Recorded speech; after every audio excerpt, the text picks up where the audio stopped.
Bapak, Ibu, dan saudara-saudariku yang terkasih dalam selamat siang. Dalam minggu ke-27 ini saya akan membagikan dengan 2 poin besar. Silakan memilih sesuai dengan refleksi pribadi dalam kedalamannya. Poin yang pertama, salah satu cara yang sering dipakai untuk memotivasi anak-anak agar melakukan sesuatu yang baik adalah menjanjikan sebuah hadiah. Kalau sudah memberi salam kepada orang tua akan diberi permen. Kalau menjadi juara 1 maka akan diberikan sepeda yang baru atau handphone yang baru. Betul? Salah satu cara. Dan mungkin ini yang banyak terjadi dalam kehidupan keluarga kita. Termasuk juga dalam fase yang sama saya juga pernah masuk orang tua dalam fase yang seperti ini. Anak-anak mau berbuat baik, melakukan sesuatu yang baik dengan diiming-imingi dengan sebuah hadiah. Nah, lama-kelamaan pola pikir tentang perbuatan baik dan hadiah ini ternyata mungkin bisa dibawa ketika bertumbuh makin dewasa.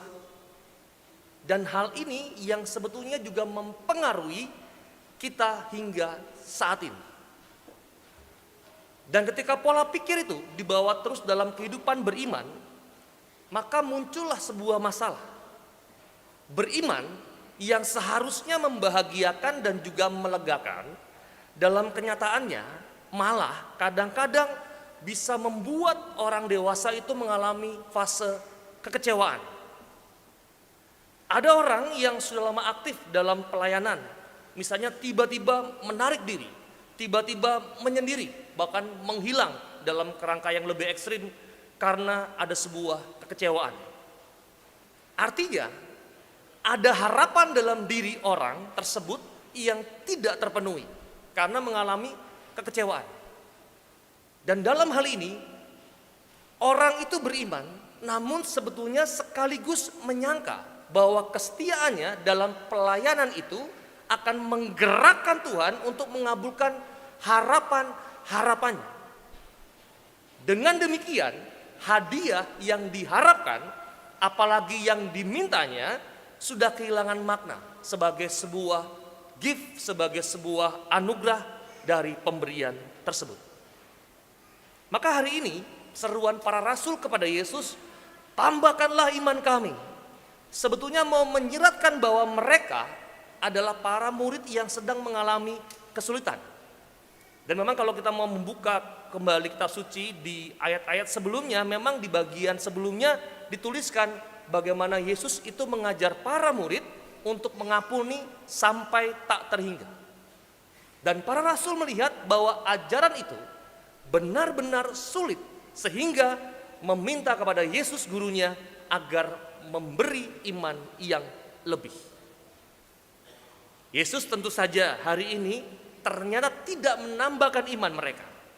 Sebaliknya dalam Injil ditegaskan, ia berkata bahwa dengan iman sebesar biji sesawi saja mereka akan dapat melakukan hal-hal yang tampaknya tidak mungkin.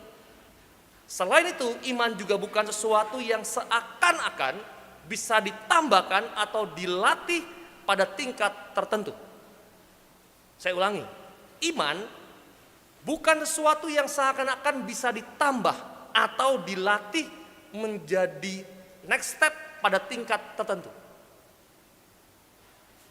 Semoga dipahami ini ya. Bahkan beriman bukan perkara menjadi lebih dalam segala sesuatu. Melainkan beriman adalah soal percaya pada Allah yang sudah memberikan rahmat yang cukup untuk mengatasi kesulitan.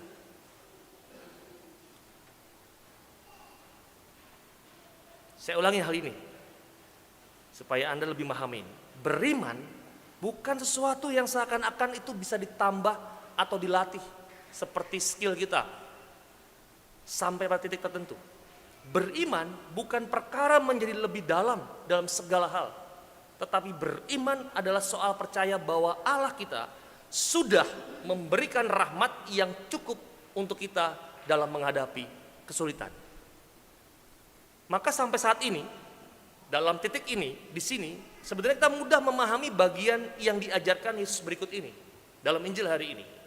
Dalam hal beriman, titik 2. Dalam hal beriman. Konteksnya ya, dalam hal beriman, saya ulang. Bersikaplah seperti hamba yang berkata, kami adalah hamba-hamba yang tidak berguna. Kami hanya melakukan apa yang harus kami lakukan. Dan Yesus mempertanyakan dengan lugas soal apa sih yang kamu harapkan karena hidup beriman. Kita tidak akan diberi hadiah karena telah berbuat baik. Tidak juga karena hal-hal rohani. Setiap gagasan tentang ganjaran terkait perbuatan iman sebenarnya itu adalah sebuah sandungan atau skandal. Bahkan menjadi pola pikir yang keliru yang sebetulnya sudah dipatahkan oleh Yesus ketika Yesus guru kita tergantung di kayu salib. Perbuatan imannya tidak mendatangkan sesuatu yang luar biasa, tetapi mendatangkan dirinya tergantung di kayu salib. Bapak, Ibu, dan teman-teman terkasih, kehidupan kita sehari-hari memuat banyak hal yang sebetulnya menguji iman. Setiap orang itu mempunyai titik-titik lemah yang berbeda-beda dengan orang lain. Maka ada banyak para teolog, para guru-guru yang telah terlebih dahulu menyelami iman ini pernah mengatakan bahwa setan itu punya berbagai macam cara untuk menggoda kita. Kalau kita di kelas A, maka setan akan menggoda, godaannya kelas A. Kalau kita di kelas Z, maka setan akan menguji kita di kelas Z. Bahkan yang terparah, ketika setan tidak bisa menggoda kita dari kelemahan kita, setan akan menggoda kita dari kelebihan yang kita punya. Artinya dari titik ini saya mau mengatakan, Bapak, Ibu, teman-teman, setiap orang pribadi yang hadir saat ini selalu saja punya titik lemah yang sangat personal. Dan itu yang seharusnya harus dipahami, bahwa ketika begini aku mengalami titik terendah. Ketika ini aku masih bisa bertahan, tetapi aku harus waspada bahwa setan pun akan menggodaku di titik yang menurutku paling kuat.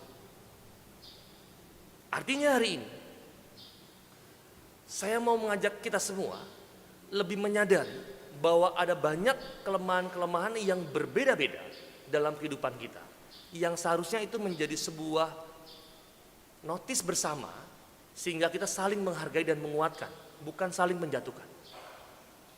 Nah, problemnya, sayangnya, dalam kehidupan kita, mau tidak mau saya harus mengakui, kita sebagai manusia lebih sering berharap daripada yang namanya percaya. Mau tidak mau, sebagai manusia, kita lebih sering berharap daripada percaya. Padahal ada perbedaan di antara dua sikap itu. Iman adalah sikap batin yang percaya pada penyelenggaraan ilahi. Dan sikap percaya harusnya tampak dalam kesetiaan untuk tetap melayani, kendati pun mengalami kekecewaan dan perasaan tidak dihargai.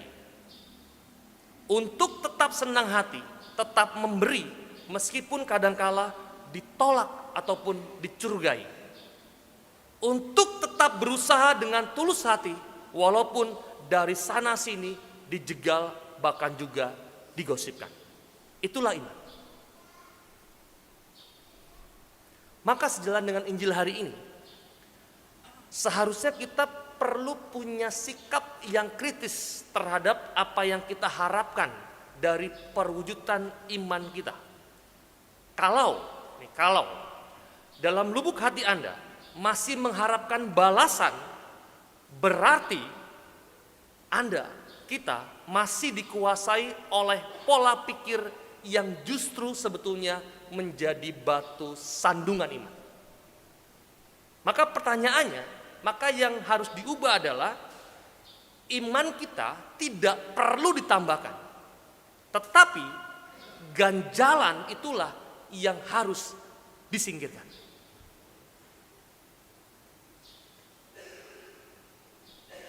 Mulai panas kepalanya?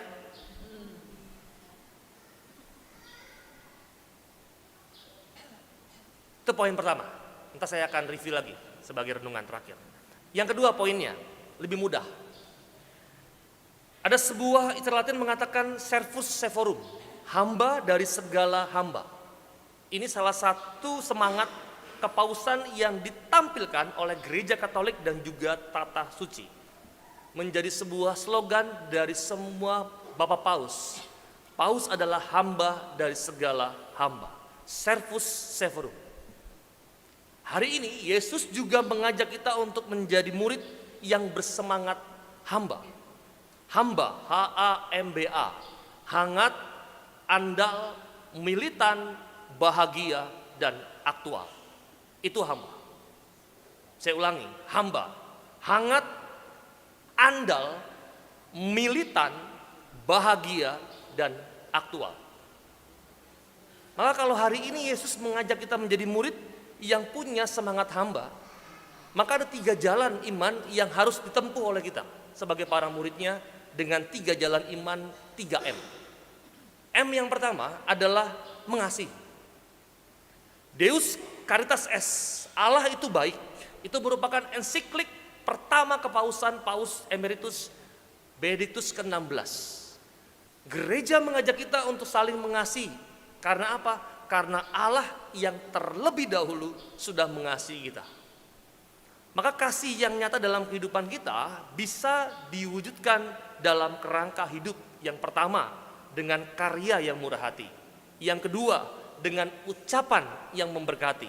Dan yang ketiga, dengan doa yang sepenuh hati. Saya pernah berkhotbah ini. Mungkin Anda sebagai karya pribadi, karya murah hati sudah. Yang kedua, ucapan yang memberkati sudah. Tetapi yang dilupakan dalam fase yang lebih dalam adalah apakah betul kita sudah sampai kepada doa bagi banyak orang dengan sepenuh hati. Ketiga ini bukan pilihan, tapi 3 ini menjadi sebuah karya konkret yang harus diwujud nyatakan. Itu yang pertama. M pertama mengasihi. M yang kedua adalah melayani. Yesus berkata, aku datang bukan untuk dilayani tapi untuk melayani. Bukankah inilah hakikat dasar gereja, bahwa kita datang itu sebagai server, sebagai pelayan, dan bukan melulu menjadi leader atau pemimpin. Walaupun saya mengatakan dengan tegas hari ini, pelayan itu butuh juga skill leader. Pelayan yang tidak punya skill leader, maka akan menjadi pribadi yang terombang-ambing, yang hanya mempraktekkan hidup sebagai seorang follower. Dan Allah mencetak kita sebagai murid yang leader, tetapi diingat penuh dengan pelayanan. Gereja bukan melulu sebagai gereja yang memimpin, tapi juga gereja yang mendengarkan, yang mau melayani semua reksa pastoral, terlebih para korban yang tersalib di tengah dunia yang terluka ini. Itu M yang kedua, melayani. M yang ketiga yang terakhir adalah mengampuni. Bukankah menjadi murid Tuhan itu selalu penuh dengan yang namanya resiko? Saya mengatakan bahwa a trouble commitment. Komitmen yang menggelisahkan. Mau tidak mau. Menjadi murid Tuhan itu selalu penuh dengan resiko. Komitmen yang selalu menggelisahkan. Dan bukankah sebagai muridnya, mau tidak mau, kita harus berani dan harus siap menjalani yang namanya trilogi penyalipan. Yang mau tidak mau Anda sebetulnya sudah mengalami dalam hidup Anda. Trilogi yang pertama adalah stigmatisasi, cap buruk dari banyak orang. Mungkin juga dari keluarga yang terdekat. Yang kedua adalah marginalisasi, disingkirkan. Baik orang lain maupun juga keluarga yang terdekat. Yang ketiga adalah stigmatisasi, dikorbankan. Dan 3 ini mau tidak mau harus siap sebagai murid yang tampil dalam kehidupan zaman ini. disingkirkan, dicap buruk, dan dikorbankan. Semua nabi perjanjian lama, bahkan sampai Yohanes Pembaptis, perantara perjanjian lama dan baru, bahkan Yesus sendiri mengalami hal ini. Banyak orang yang juga pernah atau sedang mengalami salib. Bahkan gereja perdana kita adalah gereja yang dikejar dan dianiaya, yang terampas dan juga terhempas. Tapi bukankah guru kita mengajak kita untuk selalu mengingat wasiat pertamanya dengan mengatakan, "Ya Bapa, ampunilah mereka." Ini 2 poin besar hari ini. Yang kedua, yang paling gampang, kalau Anda mau jadi murid yang semangat hamba tadi, hangat, andal, militan, bahagia, dan aktual, maka 3 jalan iman, mengasihi, melayani, dan mengampuni, itu harus Anda perjuangkan dalam hidup kita sebagai muridnya. Dalam poin yang pertama yang lebih dalam adalah, mari kita belajar untuk membedakan kamus-kamus harian kita dengan kamus beriman. Ini problem, mau tidak mau. Karena mau tidak mau, kalau kita punya kamus dalam kehidupan kita, begitu. Kalau tidak disadari, kamus ini dipakai untuk kita dalam hidup beriman. Dan seringkali menjadi sebuah masalah baru untuk kita dalam menjalani sebagai seorang murid.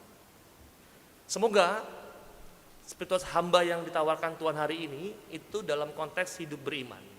Maka berjuanglah untuk bisa membedakan konteks antara hidup harian dalam hidup iman kita.